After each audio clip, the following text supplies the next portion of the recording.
I've always thought of myself as a meat and potatoes actor, you know? I'm just a guy who loves acting but hates being spoiled, which is why I do all of my own acts. People with good looks have always been in Hollywood, but some stars shine strongly and then disappear without a trace. One of them was Richard Grieco. He was a bad boy icon who made millions of fans go crazy. He used to be a straight rival of Johnny Depp. After that, everything was gone. His fame fell apart, his career went downhill, and all of his projects failed horribly. Then came rumors. Drinking, living a dangerous life, and making public shows that were so messy that they shocked fans. How did she go from being an A-list star to a name Hollywood forgot? Was he a victim of the system, or did he hurt himself?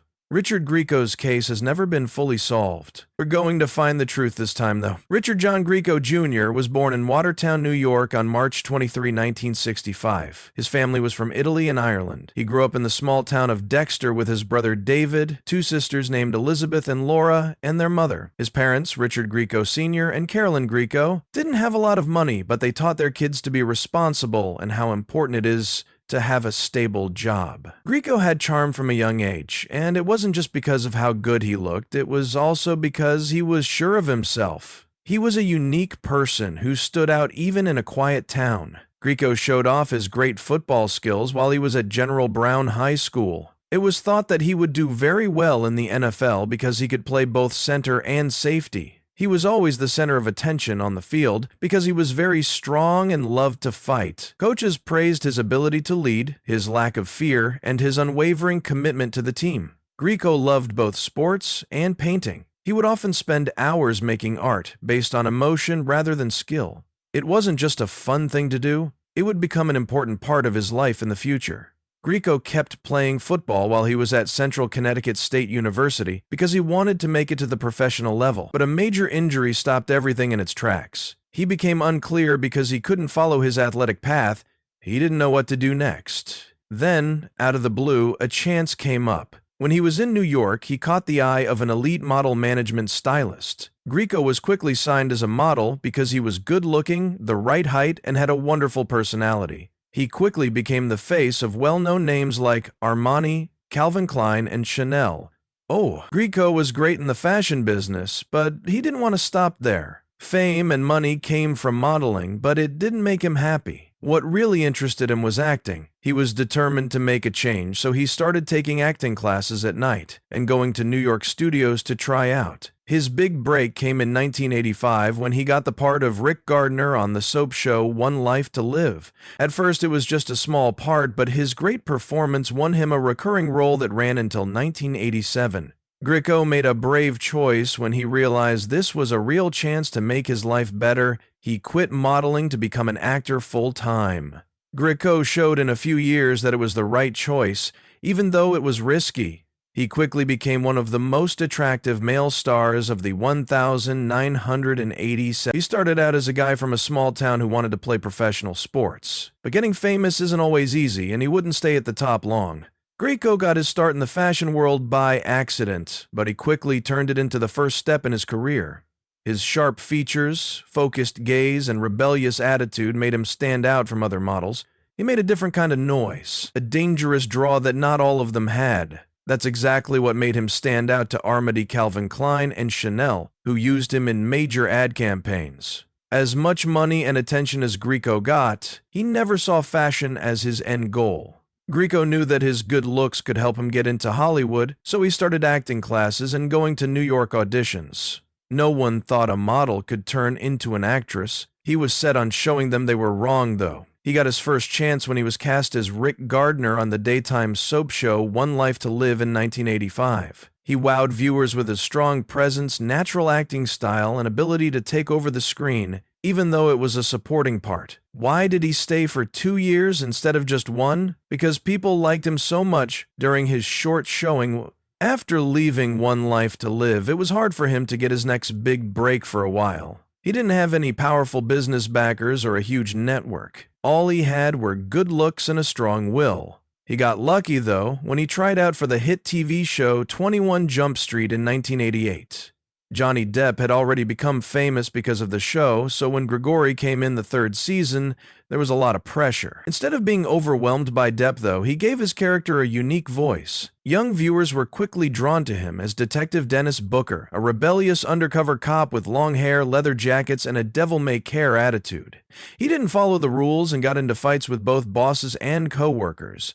His wild side made him stand out, and it was the perfect contrast to Johnny Depp's more reserved performance. Grieco went from being an unknown actor to a new 1,980 male star in just a few months. When he showed up, it caused a huge stir, and fans of 21 Jump Street even split into two groups, Team Deep and Team Grieco. Fox saw how Dennis Booker could be good and gave Grieco an even bigger chance by giving him his own spin-off show, but at the height of his fame, no one could have known that this moment would be the start of a series of events that would change Richard Grieco's career forever. In 1988, Richard Grieco joined 21 Jump Street in its third season. At the time, the show was a huge hit on TV, and Johnny Depp was one of the biggest young stars in Hollywood. But Grieco's addition wasn't just meant to make the cast better, it was also meant to shake things up and give Depp a real foil. Fox was looking for an undercover cop who had his own style and would do whatever he pleased, and Dennis Booker was just the person they were looking for.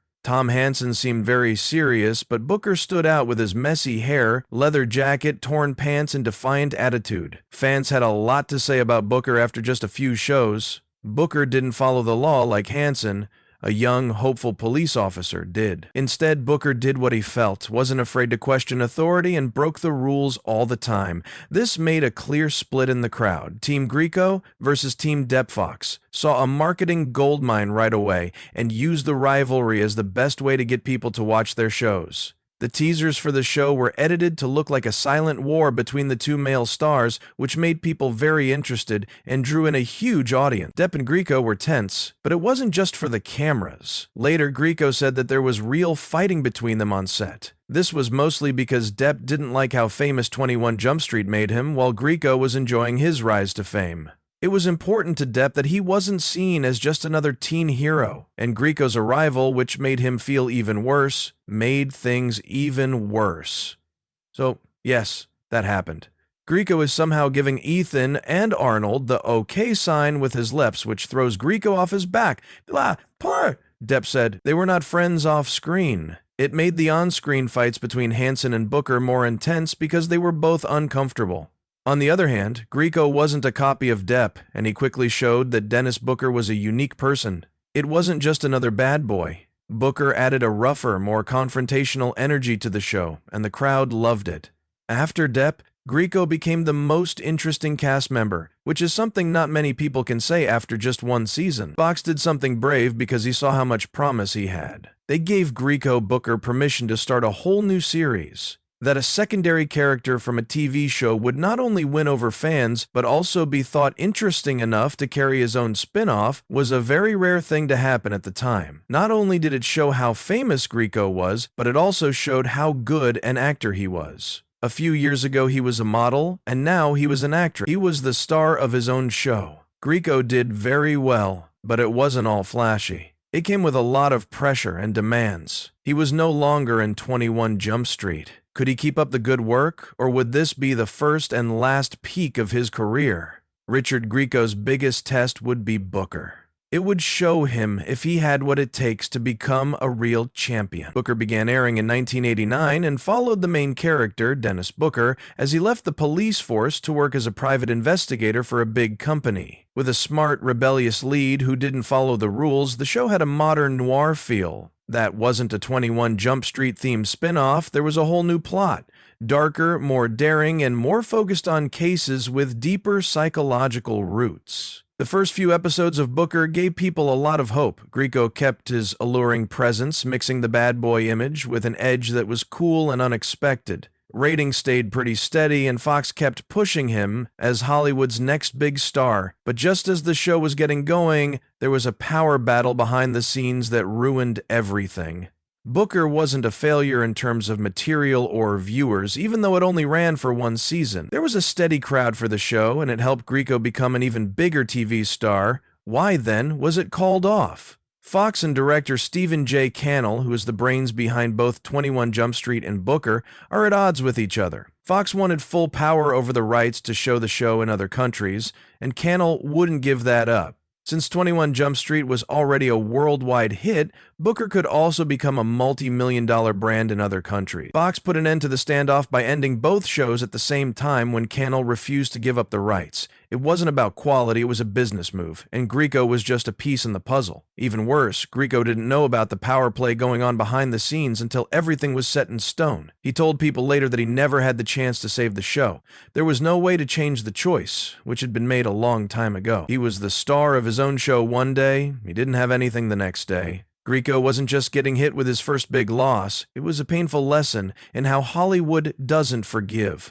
Richard Grieco wasn't going to waste time moping after Booker was canceled. He had to get back to work. His first movie, If Looks Could Kill, 1991, came out just 1 year after that shocking blow. It was an action comedy in the style of James Bond, but for a younger audience. He had a great chance to show that he wasn't just a TV star. He was strong enough to carry a full-on Hollywood hit. Grieco played Michael Corbin in the movie, a high school student who was wrongly thought to be a professional spy and put into a dangerous plan to spy on other countries. The movie was made to be a high-energy spy adventure with car chases, high-tech tools, and of course, lots of scenes where Grieco could show off his usual charm and good looks. Even though it had some funny parts, If Looks Could Kill wasn't the big hit that everyone thought it would be at the box office. The movie got mixed reviews. Some people liked how fun and silly it was, while others said the story was too simple and didn't go deep enough. Even worse, people weren't ready to accept Grieco as a top-tier action star. The long breaks between scenes for shooting only made things worse. Grieco claimed he had never cheated, but Farrell grew angry and suspicious of his loyalty. He finally made up his mind to end the relationship for good. On the set of Heaven or Vegas in 1996, Grieco met Yasmine Bleef, and the two of them quickly became very close. They dated from 1996 to 1997, broke up, and then got back together in 1998. Together they were fighting their own problems, making it one of the most intense and dramatic relationships he had ever been in.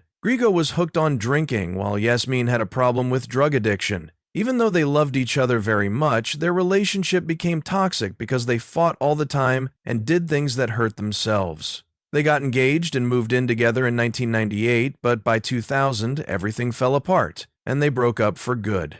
Before getting back together with Yasmine in 1998, Grieco had a short relationship with Kimber Sissons. In May 1999, their son Dylan Justice Sissons was born. At first, Grieco wasn't sure if he was Dylan's father, but after a DNA test proved it, he took responsibility and started taking care of Dylan. However, in 2003, it was said that Grieco had not paid child support for about a year, which led Kimber to go to court. She was going to take back his house, but Grieco quickly sold it to pay off the bill. To make things right, he also gave Dylan a lot of gifts for Christmas. Even though they had been together for a long time, Kimber and Grieco never got back together after their last breakup in 1998. As of 2001, Grieco was seeing Stephanie Niznik, who was best known for her part in Everwood. They didn't talk about their personal lives, but they were often seen together at giving events. They were one of the few stable couples in Grieco's otherwise crazy life for a few years. They did, however, quietly break up in 2007 without giving a public reason. In Germany, there were rumors that they had a girl together in 2003, but their friends and family denied the story. Grieco had both long-term and short-term relationships. One of these was with Lynette Walden, who was his co-star in Mobsters. They were together for a short time. She moved in with him. After getting engaged, they went their different ways. Richard Grieco never got married, even though he was in a lot of famous relationships. That man had been through a lot in his life, so maybe he was never ready to be tied down, or maybe he couldn't stay in one place for too long. From the early 2000s on, he slowly faded from public view, leaving many people confused. What happened to the person who was once thought to be Johnny Depp's rival? The rumors began to spread. Grieco's all-night parties, heavy drinking, and life getting out of hand were blamed by some for ruining his career.